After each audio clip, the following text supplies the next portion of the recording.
genres. This week we're looking at science fiction in hopes that picking out its best might give us a clue as to what exactly it is we see in the stars. These are our picks for the top 10 sci-fi films of all time.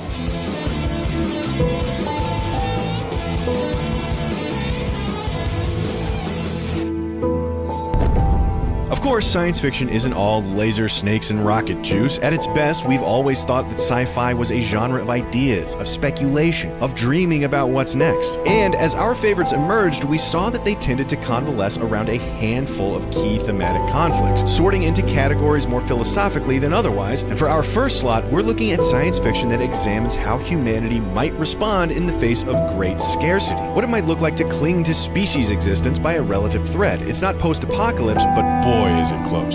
Soylent Green and Logan's Run are some of our subgenre defining faves here, but for this first slot, we want to take some time to look at the newer Snowpiercer. Would you wear a shoe on your head? Of course you wouldn't wear a shoe on your head. A shoe doesn't belong on your head. A shoe belongs on your foot. A hat belongs on your head. I am a hat. You are a shoe. I belong on the head. You belong on the foot. Yes, so it is. If you can get past some of the thermodynamically invalid science silliness of the core premise, that a hurtling megatrain is somehow the best place to weather a global winter, boy does it open up a beautiful world of stunning and fascinating set pieces, each arranged in a different car down the line. And along the way, it explores some serious questions and genuine moral quandaries. What if prosperity is predicated on suffering? What if the good of all depends on the pain of some? What is the cost of bringing down a broken system? Revealing and questioning those parts of people that respond to limited resources and exposing some of the barbarism on which society can be built.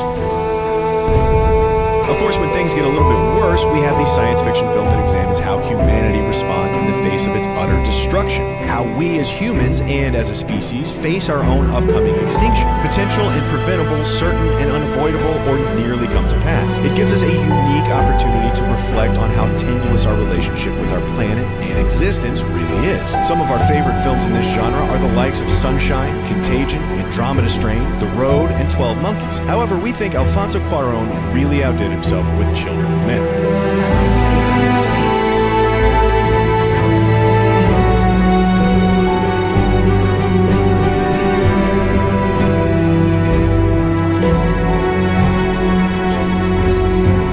Children of Men shows us an incredibly bleak look at the coming apocalypse, with just enough of a dash of hope that we don't all off ourselves on the way out of the theater. And it's a brilliant concept for the end, a worldwide sterility, certain enough to finish our species for good, but protracted enough for us to have time to really stew in the idea of it. It is an incredible window through which to look at how dependent upon future and posterity we really are, and how quickly things might break down in their absence, regressing from nice and polite to brutish and short, with longevity no longer on the table.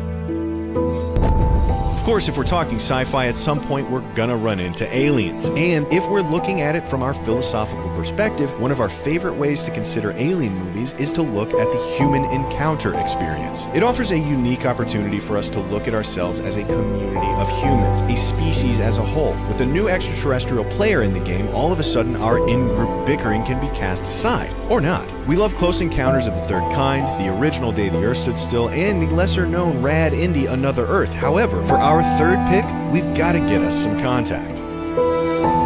If you should meet these vegans, and were permitted only one question to ask of them, what would it be? Well, I suppose it would be, how did you do it? How did you evolve? How did you survive this technological adolescence without destroying yourself? A Robert Zemeckis film based on a story by Carl Sagan himself, Contact is a perennial fan favorite. A potential alien encounter serves as a point of departure for a discussion about what our shared values as a society are and should be, about what it means for there to be something else out there and how we should respond. Perhaps ahead of its time, in a frank and balanced discussion about rectifying the competing worldviews of scientists and religious, Contact searches for common ground in our shared humanity and seems all the more relevant for today. Another sort of alien encounter happens not in the initial contact, but in the aftermath of it, where we have to deal with the question, what now? And this immediately invites questions that mirror those we face in society today, with racial, cultural, and political undertones. Probably one of the most allegorical is District 9, neatly mapping apartheid race relations onto human-alien interaction in Johannesburg. But this conflict isn't just reserved for aliens. The question of cohabitance is raised in the science fiction of robots, AI, clones, and even the undead. Blade Runner is another excellent choice here, examining the rights part of human rights. However, for our number 7 pick, we're actually going with Her. I can feel the fear that you carry around. I wish there was something I could do to help you let go, because if you could, I think you feel so alone anymore.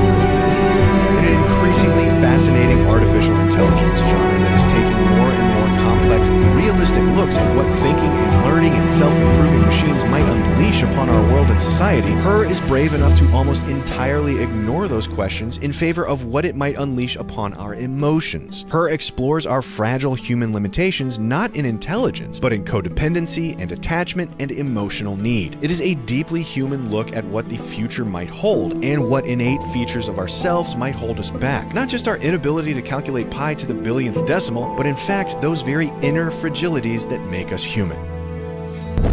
Of course, as much as the hippies would like to insist otherwise, survival as a species isn't all peace and love and Burning Man barter economies where we're all stronger together and good vibes only. Sometimes conflict is inevitable. And as far as science fiction is concerned, another big topic of exploration is not how much we learn to coexist with another species, but how we deal with sub-existing when we find ourselves no longer the dominant life form. And here, we love The Matrix, The Terminator, and Dark City. But for our number 6 pick, we've got to give it to the original Planet of the Apes. Tell us, why are all apes created equal?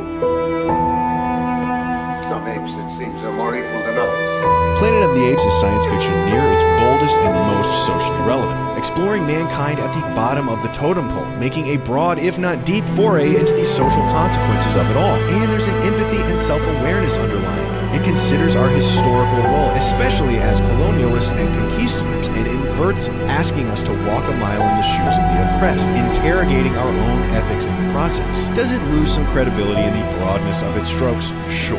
But it's the start of a conversation, not the end of it. And the twist? Absolutely classic.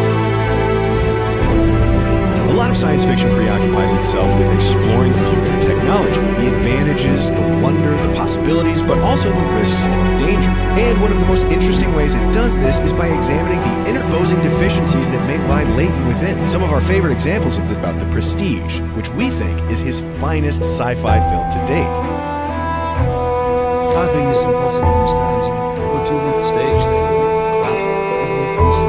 But the problem is that this obsession-driven innovation is complete ceaseless ambition without moral reflection. Unleashing great ambition is not the only form of ambition, and individual moral decay is not the only form of moral decay. Science fiction also has a long history of exploring not just how technological advancement exploit, suppress, and control.